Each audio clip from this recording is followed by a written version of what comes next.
Hi guys, my name's Stewart. I'm one of the R1 internal medicine residents. I've been asked to talk today a little bit about EPAs and how you could most optimally complete them. I'm going to talk a little bit about what's worked for me and what I hope will work for you as well.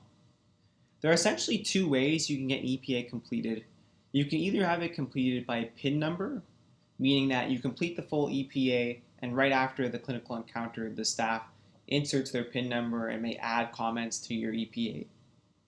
The other option is that you could have it completed by email. So, for example, you complete the entire EPA yourself, you send it to the staff's email, it goes into their inbox, they open up the link, and then again, they're able to type comments and then submit the EPA like they would have if they were using their PIN.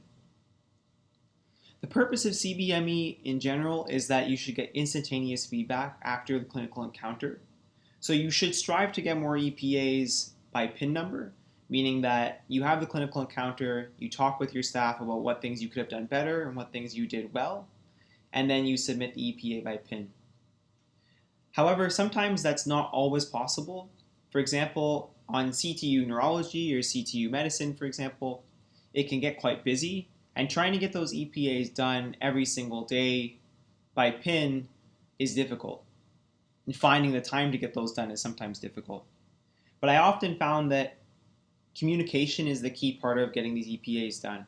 If you talk with your staff beforehand and you arrange an agreement that, these are the EPAs I'm trying to work on or I'm trying to improve on, can I send you it by email afterwards if you observe me? Because I know during the day we're going to be quite busy and we may not be able to get it done. And most staff are very accommodating of that.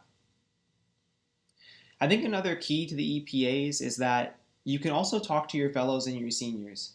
So staff can fill out EPAs, but especially upper year residents, for example, residents R3 and above, or fellows, for example, in medicine, they're quite willing and they're able to complete EPAs for you. Now, it may mean that, for example, you may need more EPAs of a certain clinical encounter because it wasn't a staff that filled out your original. It kind of depends on your Royal College requirements and the requirements of your program. But getting those EPAs still builds up momentum and shows the individuals who will be making the decisions on whether you've passed an EPA that you've continued to work on it, you've continued to grow. So I think it's an important part of it is remembering that the fellows and your senior residents are also available to fill out EPAs and not necessarily just staff. And I should mention that's especially true for things like procedures. Because, for example, on CTU medicine, you may be working with your senior a lot, or you may be doing a lot of procedures with your senior where your staff may not necessarily be there directly. And having your senior fill out those EPAs is a great opportunity to get them done. I think off-service blocks are also quite good ways to get EPAs done, particularly ICU and emergency medicine.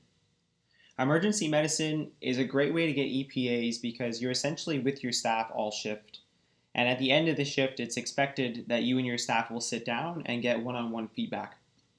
Oftentimes with the staff, I would just say beforehand, or even at the beginning of this shift, just to make it more clear, hey, I'm in a CBME program and I'm primarily based with EPAs. Even though I may need a 145 evaluation ahead of some shifts, I'm really focusing on getting EPAs in certain areas.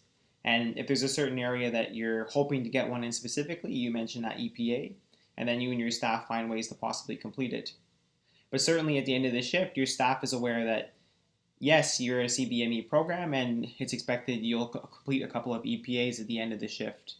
I found that Emerge staff were very willing to do that, and because they've been transitioning through CBME for 2 years now, they all know their pins. It's all very efficient. I think ICU is another good place to get EPAs, especially for procedures. You will often find that things like IJs and art lines are come up often enough on ICU that those EPAs are not hard to come by. And again, having your fellow or your senior fill out those EPAs is also completely valid. I'd say lastly, accountability is important, and specifically communication as well. If you communicate early with your staff and you take accountability for getting your EPAs done, you will be able to complete them. If your staff is not necessarily aware that EPAs are a part of your program, communicating that is particularly important. And following up with staff or fellows or seniors if they may not have completed your EPA is also important.